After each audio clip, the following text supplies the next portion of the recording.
Here she is. Let's listen. Oh, wait, no, she's hugging, so we can talk a little bit more. She's got a big organization here, Jason. Yeah. All right, she's starting. All right, let's let her start. South Carolina. Oh, it's good to be in the Palmetto State. Thank you all. Oh, thank you, thank you, thank you. I just want to start by thanking you, South Carolina Democrats, because y'all have been holding it down. You've been doing what needs to get done. And it ain't easy.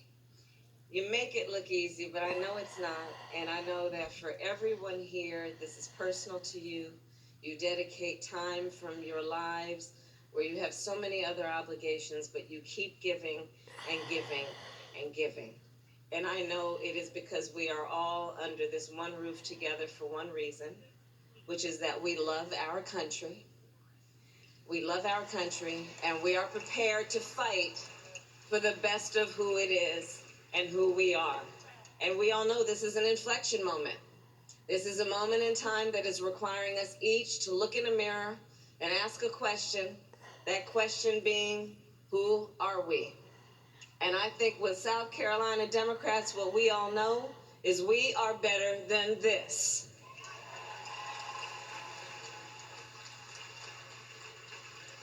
And so this is a moment in time where we will fight for the best of our country. And I want to congratulate Trav on a great convention and thank everybody. So listen, I mean, here's the thing. We know that as Democrats and as those who are leaders, who take it upon ourselves to do everything in our ability and power to lift folks up, to tap on our neighbor, to tap on our friend who may be sitting on the pew next to us, to tap on the shoulder of our coworkers and our family members.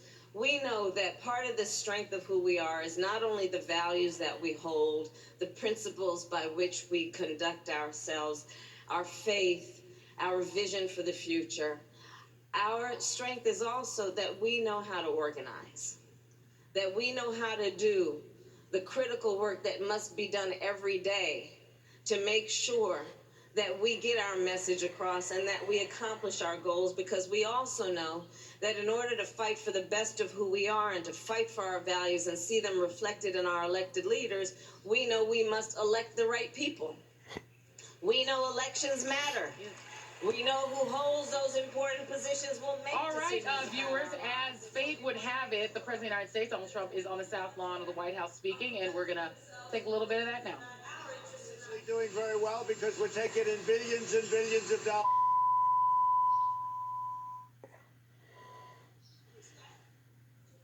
As President of the United States, we need not only a leader of our country, but we need a leader of our party.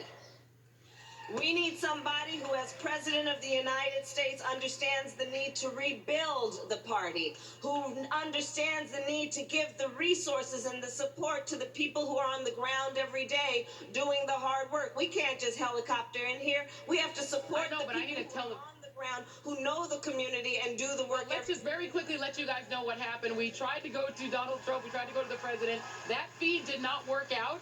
Something went wrong with it, so let's take you back to listening to Senator Kamala Harris speaking at the South Carolina Democratic Convention. The fighters who have always fought for the conscience and for the morals of our country, those great civil rights fighters. You have had fighters past and present.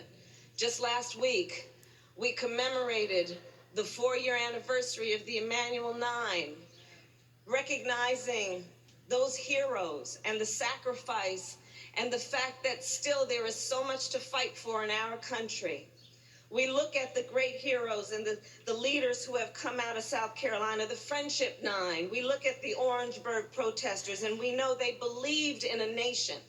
They believed in a nation of equality where everyone counted. They were deep of faith. They understood what can be, unburdened by what has been. And it is upon their shoulders that we now stand, charged with the duty and the responsibility of understanding what can be and fighting to get there. That is our responsibility. And you know, I was raised in a family of civil rights fighters. I was raised in a community where we were taught, don't you hear no when they say it? Know where we are and know and see the vision and be deep of faith in knowing that you can see what maybe others can't see, but you can help them get there. You can help them get there, but it will take a lot of work. It will take a lot of work. So I stand before you as a candidate for President of the United States, prepared to do the work of helping our nation see what can be, unburdened by what has been, and see the vision of the future, respecting our past. I know that we have in this White House a president who says he wants to make America great again. Well, what does that mean? Does that mean he wants to take us back to before schools were integrated? Does that mean he wants to take us back before the Voting Rights Act was enacted? Does that mean he wants to take us back before the Civil Rights Act was enacted? Does he mean he wants to take us back before Roe v. Wade was enacted? Because we're not going back. We're not going back.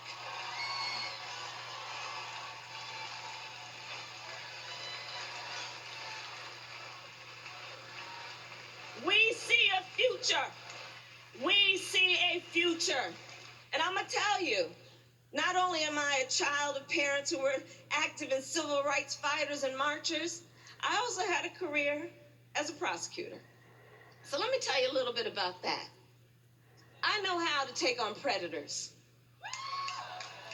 I took on the big banks and won over $20 billion. I took on for-profit colleges and put them out of business. I took on oil companies who were polluting our environments. I took on transnational criminal organizations who were preying on women and children. I know how to get that job done. And I did it for the people. For the people.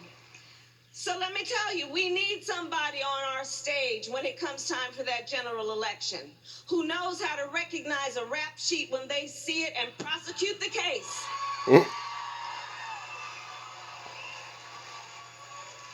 So let's read that rap sheet, shall we?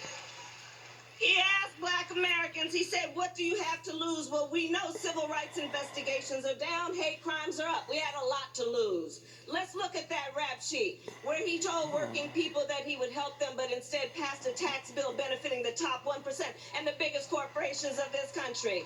Said he would help the farmers, but passed what I call the Trump trade tax, Trump trade policy by tweet, and now we got farmers who have soybeans rotting in bins and auto workers who may be out of their job by the end of the year. Let's look at that rap sheet where he said he would give everyone health care, but he's still trying to rip health care away from folks and turn back the clock on Obamacare.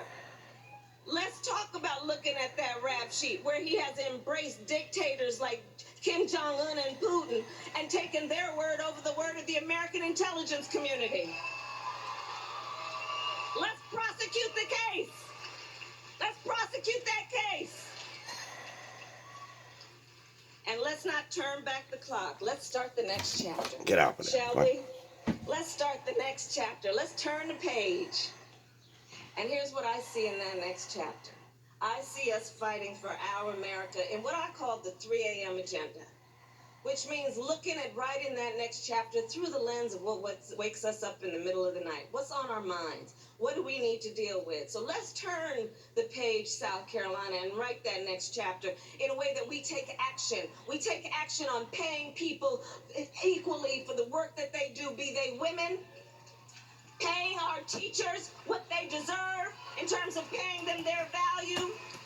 Let's take action on getting $500 more a month to working families so they can get through the end of the month. Let's take action and make sure that if Congress doesn't have the courage to pass smart gun safety laws, then we will get the job done. Because I believe in an America. I believe in an America, and our America, where you only have to work one job to have a roof over your head and put food on the table. I believe in an America where teachers are paid their value. I believe in America where no politician tells a woman what to do with her body. I believe in an America where health care is a right and not a privilege for just those who can afford it.